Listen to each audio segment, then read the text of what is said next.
Welcome to you Pradeep Didu के channel पर पुनः एक बार आपका स्वागत है my dear friends. Please channel को सब्सक्राइब करिए, लाइक करिए एंड शेयर करिए। आज 10 मई 2020 के जो भी मुख्य इम्पोर्टेंट प्रश्न हैं आज हम इस वीडियो में डिस्कस करेंगे। तो आइए शुरू करते हैं। प्रश्न नंबर 1, विश्व थैलेसीमिया दिवस कब मनाया जाता है?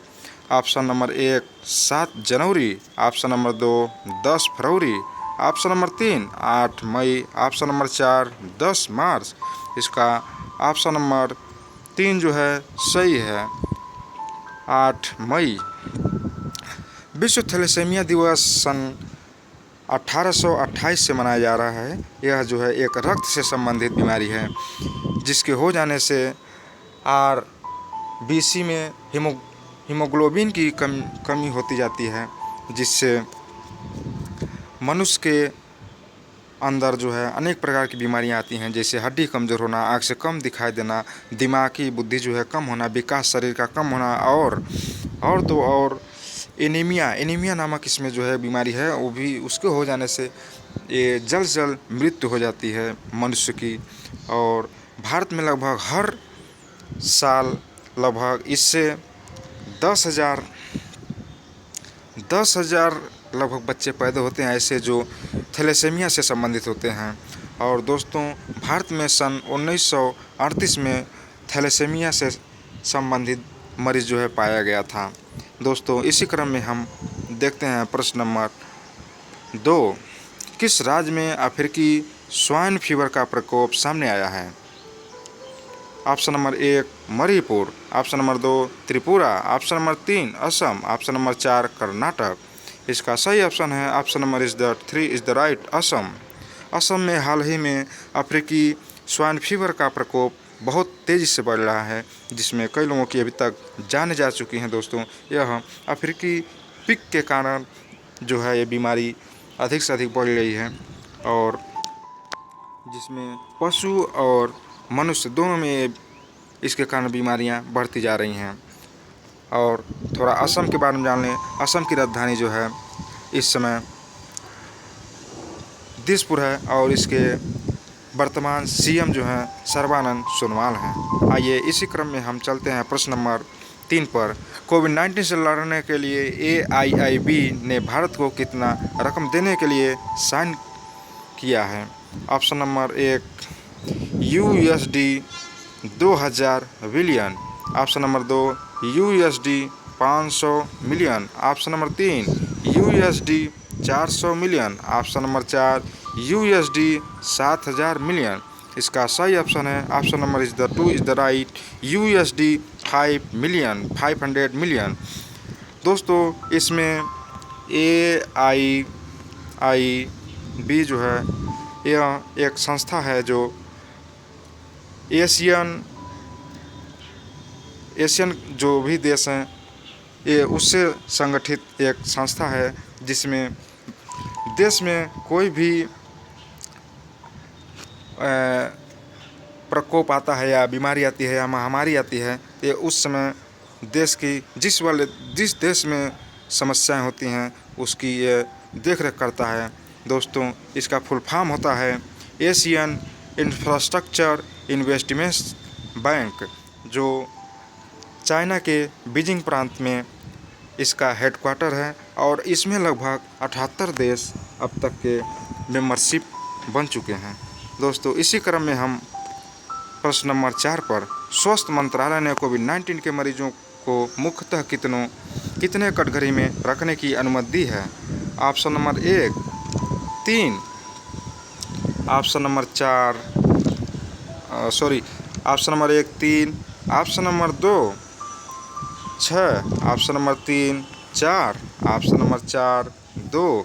इसको मुख्यतः इसका ऑप्शन नंबर 1 जो है दोस्तों इज़ द राइट, और मुख्यतः 3 जो है कटघरे में कोविड-19 के मरीजों को रखा गया है। जो पहला है माइल्ड और वेरी माइल्ड, जो हल्के हैं या बहुत ही हल्के मरीज़ हैं। अर्थात कम मतलब इफेक्ट है उनके ऊपर। दूसरा मॉडरेट केसेस जो मध्य से संबंधित हैं, अर्थात जो उससे थोड़ा कम अधिक क्या हैं मरीज हैं, अर्थात इफेक्टेड हैं। और तीसरा नंबर है सेवरल केसेस, अर्थात जो अति गंभीर हैं।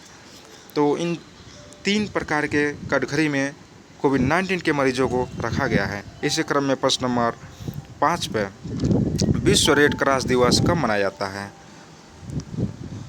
ऑप्शन नंबर 1 5 फरवरी, ऑप्शन नंबर 2 8 मई, ऑप्शन नंबर 3 15 मार्च, ऑप्शन नंबर 4 6 जून। इसका सही ऑप्शन है option number is the 2 is the right 8 मई। हर साल दोस्तों, हर साल 8 मई को विश्व रेड क्रॉस दिवस मनाया जाता है।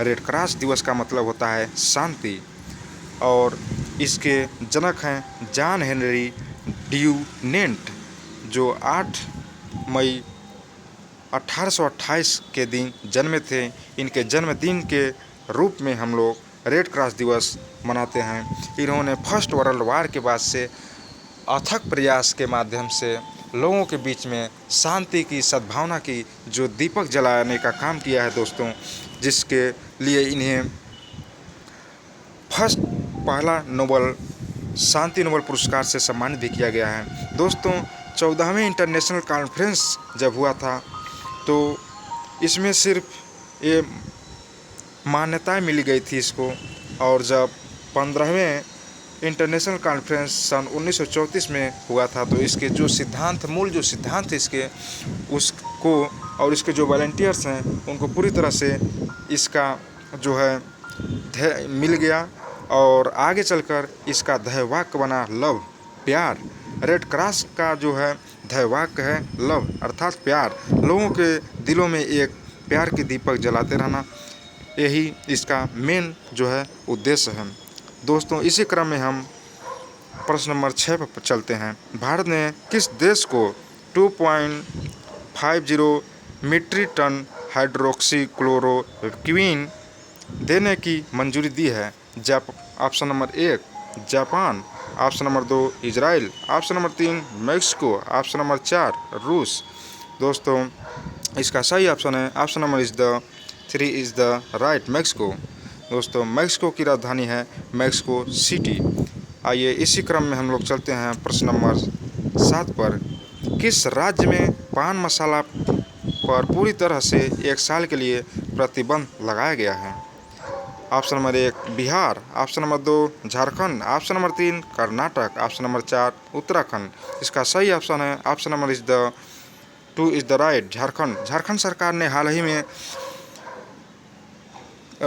पान मसाला को पूरी तरह से प्रतिबंधित कर दिया है। इसमें मैग्नीशियम कार्बोनेट की जो मात्रा अधिक हो गई थी, जिससे हृदयाघात और कैंसर से संबंधित जो बीमारियां हैं उसको बढ़ाने में यह अपना अहम योगदान देता था, इसका होता था, जिसके कारण वहाँ की सरकार ने, झारखंड की सरकार ने, झारखंड की जो राजधानी है रांची है दोस्तों, और झारखंड की सरकार ने इसे 1 साल के लिए पूरी तरह से प्रतिबंधित कर दिया है। इसी क्रम में हम लोग प्रश्न नंबर 8 पर महाराणा प्रताप जी की जयंती कब मनाई जाती है? ऑप्शन नंबर 1 3 फरवरी, ऑप्शन नंबर 2 जून, ऑप्शन नंबर 3 9 मई, ऑप्शन नंबर 4 12 मार्च। इसका सही ऑप्शन है option number is the 3 is the right 9 मई। दोस्तों महाराणा प्रताप जी का जो जयंती है हर साल 9 मई को मनाया जाता है, और इनका जन्म जो है 1540 में कुंभलगढ़ फोर्ट किला कुंभलगढ़ में है राजस्थान में हुआ था, और ये सिसोदिया उदय मेवाड़ में जो है सिसोदिया वंश के सिसोदिया राजवंश के जो है राजा थे, और इनका इतिहास के पन्नों पर वीरों में नाम गिना जाता है। दोस्तों इन्होंने मुगलों को कई बार शिकस्त दी, और उनके सामने आज तक कभी इन्होंने अपना उनका अधीनस्थ स्वीकार नहीं किया, और ये लगातार संघर्ष करते रहे दोस्तों। और 28 फरवरी 1562 को इनका मृत्यु हो गया, और ये अपने मेवाड़ राज्य के 13वें राजा थे। दोस्तों इसी क्रम में हम लोग चलते हैं प्रश्न नंबर 9 पे।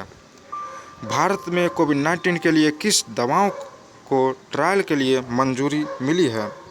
तो ऑप्शन नंबर 1 है फेविपिरावीर। ऑप्शन नंबर 2 है मैग्लोसिन। ऑप्शन नंबर 3 है फाइटोफार्मास्यूटिकल। ऑप्शन नंबर 4 है 1 और 3 को। तो इसका ऑप्शन नंबर जो है 4 इज़ द राइट, अर्थात फेविपिरावीर को और फाइटोफार्मास्यूटिकल को कोविड-19 के लिए ट्रायल के लिए भारत सरकार अर्थात स्वास्थ्य मंत्रालय ने इसे मंजूरी दे दिया है इसके ट्रायल के लिए। और लगभग देखिए कितने दिनों में इसका ट्रायल पूर्ण होता है और कोविड-19 से राहत मिलती है। आइए इसी क्रम में प्रश्न नंबर 10 पर चलते हैं। ईरान ने अपने करेंसी रियाल को बदलकर एक नया नाम दिया है। इस ऑप्शन नंबर 1 दरहम, ऑप्शन नंबर 2 बजया, ऑप्शन नंबर 3 तोमन, ऑप्शन नंबर 4 सीरिया। इसका ऑप्शन नंबर जो है 3 इज़ द राइट, तोमन। दोस्तों ईरान ने अपने करेंसी से 4 शून्य को अब हटा करके अब सिर्फ पहले जो है ईरान की करेंसी में 5 शून्य और 1 होता था, 1 के बाद 5 शून्य होते थे, अर्थात हाँ जो 1 लाख की एक नोट होती थी इंडिया की हिसाब से। तो उसने उसको क्या किया है, अब 4 शून्य को हटा करके सिर्फ जिस तरह अपने इंडिया में 10 है उस तरह की नोट उसने वहाँ पर बनाने के लिए प्रस्ताव रखा है। और वहाँ की जो सांसद निधि है इस पर बहस करके इस चीज़ को मान्यता आपस में मतलब कर रहे हैं अभी। और 2 साल का लगभग इनको समय मिला गया है उनके सांसद के द्वारा कि इसको सही किया जाए और बनाया जाए, और जिससे इसका नाम तोमन दिया गया है। इसी क्रम में हम आगे बढ़ते हैं। आज का प्रश्न है आप लोगों के लिए, हाल ही में किसने श्रम ब्यूरो के नए महानिदेशक के रूप में पदभार ग्रहण किया है? दोस्तों इस प्रश्न का उत्तर जानने के लिए हमारी पिछली वीडियो देखनी पड़ेगी। और कल के प्रश्न का जो है जवाब है, स्टायरीन गैस में किस पदार्थ के मिलाने से गंध आती है? तो हाइड्रोक्साइड।